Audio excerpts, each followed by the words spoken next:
My name is Johnny Little, and I'm 62 years old. Born in Mississippi. I was born and raised a farmer. Been a farmer for over 50 years. I have been in choirs, and I've always loved to sing. I retired from farming and decided I wanted to see if I could be a lot better singer than what I have been. Just surfing over the internet and looked at Chuck and realized that I could relate to him because seemingly that he had had some of the problems that I was going through, and I felt like to try to get me out of some of the bad habits that I had over my life. Great. What were the main problems you were facing when you were singing? And tell me a little bit about where you were singing. In a choir? Were you singing some solos? Well, singing in choir, singing solos, wanting to sing songs that had more range than I could produce. If anybody's been on the internet, they know I am a typical full chest singer. I am beginning to understand how not to pull my chest. What did you get your degree in college? Believe it or not, got a music degree. It was in music education, and I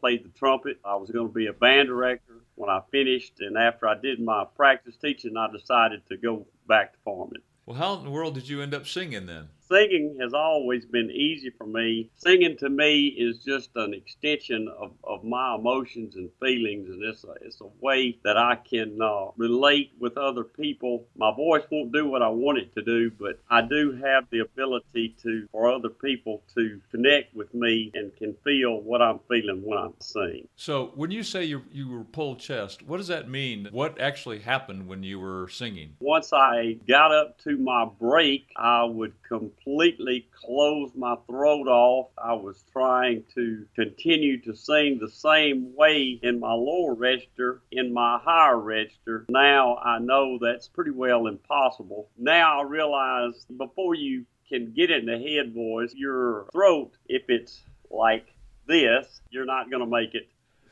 You've got to make it an O, and kind of like an ooh, you've got to push the air and go into your head voice. It's much easier. Still fight with this because my problem is I have done this so long that I am running into the pitch instead of using air to produce the pitch. I've still got a ways to go. Did you know that you could go higher?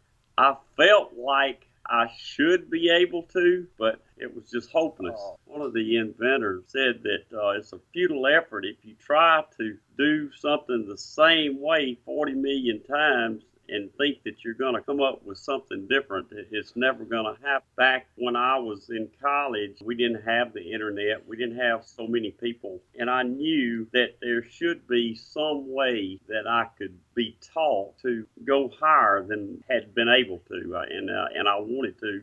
That just pushed me to do it. Could you try that? Show me how you used to do it, and then show me where you're at today. This is used to. Okay. All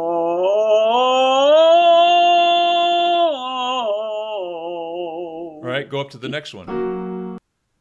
All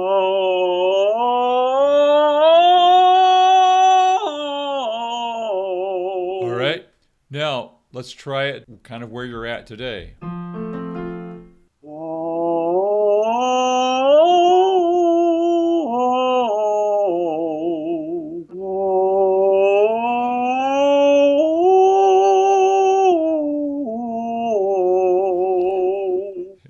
Way to go, man. That's not easy. Over the course of this basically 6 months, I can tell you it's a struggle every day because you have good days and bad days, but you've got to keep trying because you'll say, "Oh gosh, this is great. I'm doing better." And then the next day, you'll keep trying again, keep doing, and all of a sudden you can do something that you couldn't do a week ago. And it's a lot of steps there.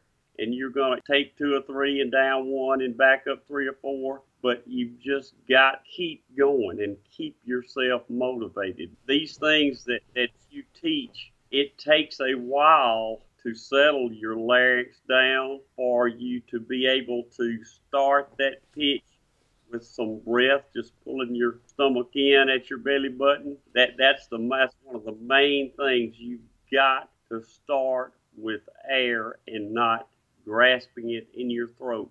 that air has got to be the first thing that comes. Why is this so hard? The reason why it is so hard for me is because I have been doing things wrong for such a long time. It's ingrained in my brain of how I've been doing it, and to completely release things and let it go, it's just going to take my mind a while to get the concept with my body to agree. It seems like a lot of these people that you see on these singing shows and all that, it seems like that they're doing it so effortlessly. It makes me feel pretty bad because it's like, why can't you do that? It's got to be easy, and I'm making it too hard sometimes. Even though maybe I can't sing it like I want to, I'll do my songs. I've got a lot of songs that I work on all the time. Finally, I'll start singing. If I can get in a song that I know and it means something to me, that relaxes me, and I say, I know good and well that it's going to get easier,